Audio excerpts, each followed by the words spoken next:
Welcome to Subattack. So, I just built this keyboard here. No, no, no, no.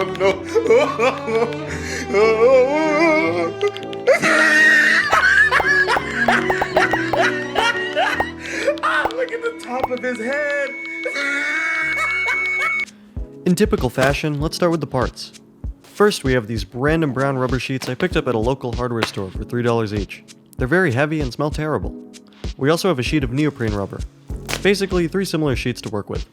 All this rubber is intended to either dampen or even out the sounds of the clicks and clacks of my favorite 68 key rectangle. You guys wanted me to O-ring mount the PCB, so I got O-rings. These are the Excel ones that I found through Keyboard's video, which I'll link below. I almost forgot our Spacebar foam, which I actually did end up using in this video. It's very squishy. Of course, we will also be using our favorite keyboard. We also have some scissors, a Sharpie, a screwdriver, and some tweezers for placing the O-rings. So let's take the stuff over to the desk and we'll get started. Before we get to rubberizing and O-ringing our keyboard, we first have to do the opposite of what we did in the last video. The first step is removing the keycaps, or at least trying to. And speaking of last video, the support on it was insane. At the time of recording this voiceover, we're at 1,000 subs and counting, which means the world to me. More than anything, I appreciate the comments about my grandma. She and I both loved them. Oh, and if you haven't subscribed already, please do so. That way you won't miss any of my delicious tech content. Such as these creams. With the keycaps off, we can get to unscrewing our PCB, switches, and plate from the case. I've gotta say, every part of a custom keyboard is so satisfying to look at. Like, it's so clean. Let's get the plate and PCB out of the case by pulling up from the front, and then we can get to measuring for our cutout. I still think this looks so cool. I measured the inside of the tray to be around 30 by 9 centimeters, which will be the size of our rubber cutout. This process is pretty straightforward. It's really just some measuring, marking, and drilling, so I'll let the B-roll talk. You can feel free to skip ahead to when we get to actually reassembling.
Alright, I'm back, and now that our case is rubbered, or foamed, or, whatever you want to call it, we can get to screwing everything back together.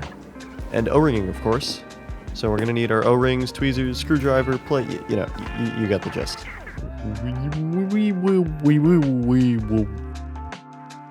Being that this video is largely based on Keyboard's guide, we are going to be using tweezers to place the O-rings on the standoffs. I'm pretty sure if you tried this with your fingers, you would just, fail. But anyway, they look kind of cool, I guess. They match the white of the case. And now we're just going to rest the PCB over the O-rings, making sure that they don't fall off the standoffs. Because if they do, you have to take the PCB off, and then, replace them, and yeah, so we wanted to avoid that. Next, you're going to put the O-ring around the screw. By having the silicone or rubber material on the top of the screw and below the PCB, you're basically sandwiching the PCB between 2 rubber things, and therefore gasket mounting. So now let's give it a quick sound test. I went for a transition here, but it kind of failed.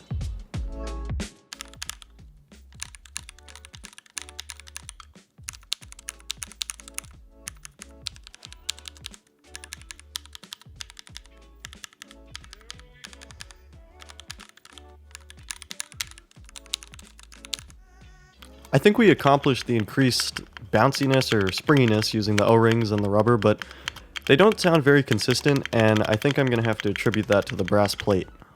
While we're at it, let's test out the 2Us.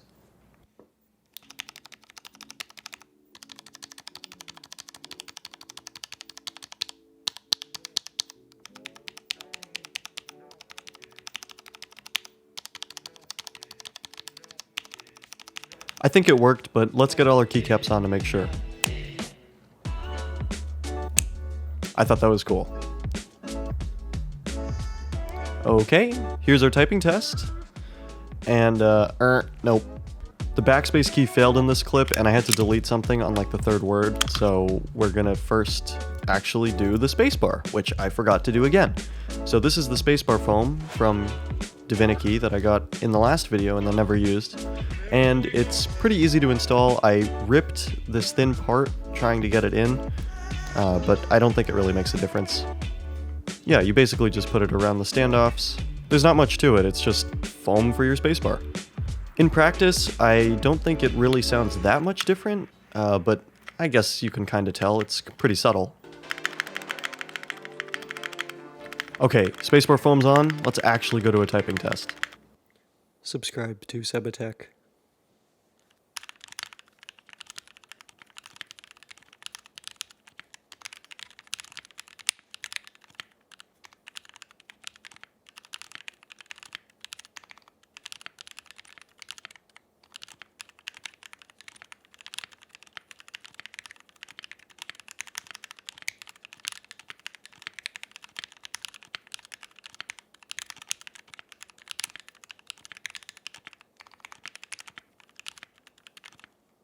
Oh, a record.